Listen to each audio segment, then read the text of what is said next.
वो हिंदू लोग बाहर निकाल लेना देश से। किसे? हिंदू लोग मुसलमान को। 19 जनवरी 1990 आधी रात को अचानक से पूरे कश्मीर की लाइट चली जाती है, केवल मस्जिदों को छोड़कर। तभी उन मस्जिदों से ऐलान होता है कि ये कश्मीर हम मुसलमानों का है और मुसलमानों की इस धरती से इन कश्मीरी पंडितों का नामो निशान गायब कर दो। ठीक 2 दिन बाद पूरे कश्मीर से केवल 2 आवाजें आती हैं, गोलियों की, दूसरा बच्ची और औरतों की चीखों की। मुझे बहुत बुरा लगा जब मैंने आसिफा की कहानी सुनी थी। मुझे नींद नहीं आई, मैं पूरी रात ये सोचता रहा कि अपने इस गुस्से को अपने शब्दों में कैसे उतारूं। सुबह लोग सोकर नहीं उठे थे और 5 बजे सड़क पर मैं उस बच्चे के इंसाफ की वीडियो बना रहा था, लेकिन मुझे समझ नहीं आया कि पूरे कश्मीर में उन लाखों हिंदू कश्मीरी पंडितों की जो चीखें थी वो इस सेकुलर भारत को क्यों नहीं सुनाई थी। जिस तरह बाबरी मस्जिद को गिराया गया करोड़ों हिंदू की तरह, मुझे भी वो तरीका सही नहीं लगा। लेकिन जब कश्मीर में हजारों मंदिरों को तोड़कर उनकी दीवारों पे ये लिख दिया गया कि यहाँ एक बार पेशाब जरूर करें, हजारों मंदिरों पर सेकुलर भारत में सेकुलर सरकार के सामने किसी को कोई फर्क नहीं पड़ा। सरकारें नाम बदल रही थी और हम सरकार को गाली दे रहे थे। जब ताजमहल की बात हुई तो समझ नहीं आया क्या चाहते, लेकिन भाई साहब यकीन करना भारी हो गया जब देश के 2500 गांवों का नाम बदलकर उन्हें एक इस्लामिक नाम दिया गया। उस ताजमहल के लिए लड़ रहा था जिसे बनाने के बाद कटने वाले 20,000 हाथ हिंदुओं के थे। उस औरंगजेब ने जिसे हिंदू और सिखों के खून के नदी बहा दी, किसी को क्यों फर्क नहीं पड़ा जब आजाद भारत की रोडों का नाम एक ऐसे इंसान के नाम पर रखा गया। भगवान कसम, ये आज नागरिकता कानून आया तो पता चला ये भारत सेकुलर देश है।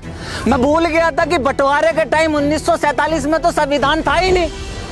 ये हिंदू ही भाई थे जिन्होंने कहा था कि मुसलमान भी हमारे भाई है, जो इस देश में रहना चाहता है वो रह सकता है। आज उसी हिंदू से ये पूछा जा रहा है, भाई साहब ये हिंदुस्तान का तेरे बाप का है? पहले बाबर, फिर हुमायूं, फिर अकबर, जहांगीर, शाहजहां, औरंगजेब, उसके बाद अंग्रेज, उसके बाद बंटवारा, उसके बाद इन राजनीतिक पार्टियों की 70 साल की नीतियों ने इस देश के हिंदुओं के चुत्तड़ मारने के अलावा और कुछ नहीं करा। और अब मुझे कोई ये समझाएगा कि इस CAA और NRC में किसी भी हिंदू का क्या लेना देना है? सबसे पहले तो ये नागरिकता कानून है क्या? मुसलमानों को छोड़कर बंटवारे के समय पाकिस्तान, अफगानिस्तान और बाद में बांग्लादेश में भारत का जो भी नागरिक रह गया था, बाद में प्रताड़ित हुए, जान बचाकर भारत वापस आ गए। आज 70 साल बाद उसे भारत की नागरिकता दी जा रही है। चूंकि इन 3 देशों में भारत के मुसलमान नहीं रहते, इसलिए इस कानून से मुसलमानों को बाहर रखा गया है। लेकिन सवाल यह है कि सरकार CAA कानून ला क्यों रही है? वेस्ट की दुनिया मुसलमानों को एक रेडिकल इस्लाम और आतंकवाद की नजर से देखती है, लेकिन केवल एक भारत का ही मुसलमान ऐसा है जिसे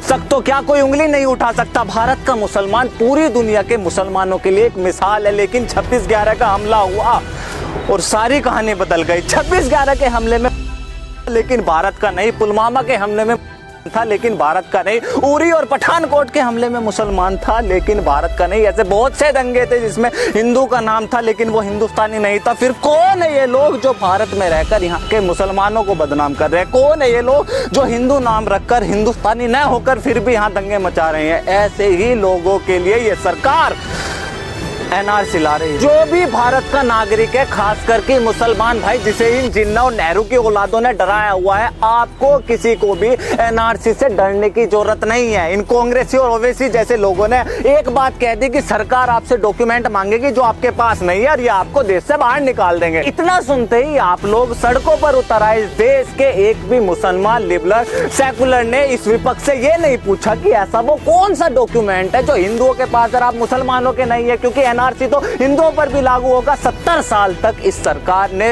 गरीबी हटाओ देश बचाओ का नारा दिया। 70 साल तक अपने आप को एक मुसलमानों की सरकार बताई और आज 70 साल बाद यही सरकार मुसलमानों कह रही है कि आप पे एक ऐसा दस्तावेज नहीं है जो आप अपनी नागरिकता साबित कर दो। ऐसे पाखंडी घुसपैठी सरकारों पर आप सड़क पर आ रहे हैं। मुझे पता है ये गुस्सा बहुत सारी चीजों का है। गरीब को घर घर में बिजली, चूल्हे की जगह सिलेंडर, सभी को बैंक खाते, गांव में सुविधा, व्यापारियों को GST, किसानों को सब्सिडी और देश को सही मायने में कश्मीर। मुझे पता है ये गुस्सा किन चीजों का है। सबसे पहले तो CAA इस देश के किसी भी मुसलमान की नागरिकता नहीं छीनता। दूसरा, हर देश का अपने एक रजिस्टर होता है जिसमें उस देश के नागरिकों के नाम होते हैं। उस रजिस्टर को देश का NRC रजिस्टर बोलते हैं। NRC केवल मुसलमानों के लिए नहीं बल्कि देश के हर एक नागरिक के लिए। तीसरा, अभी सरकार ने इस देश में एनआरसी लागू नहीं किया, कौन से दस्तावेज लिए जाएंगे, कितने साल पुराने होंगे, लाइन लगेगी या नहीं लगेगी, कितना खर्च आएगा, अभी तो सरकार ने इन सब चीजों का जिक्र ही नहीं करा। जो चीज अभी आई नहीं, लागू नहीं हुई, दिशा निर्देश नहीं मिले, उस चीज के लिए पिछले 10 दिन से इस पूरे देश में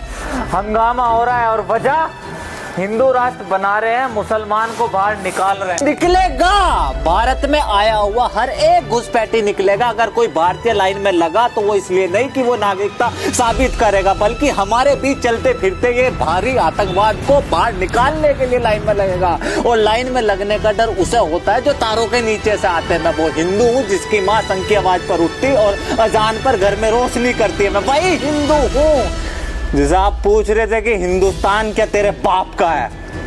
this is Alok Kumar from talk. See you next video. जय हिंद।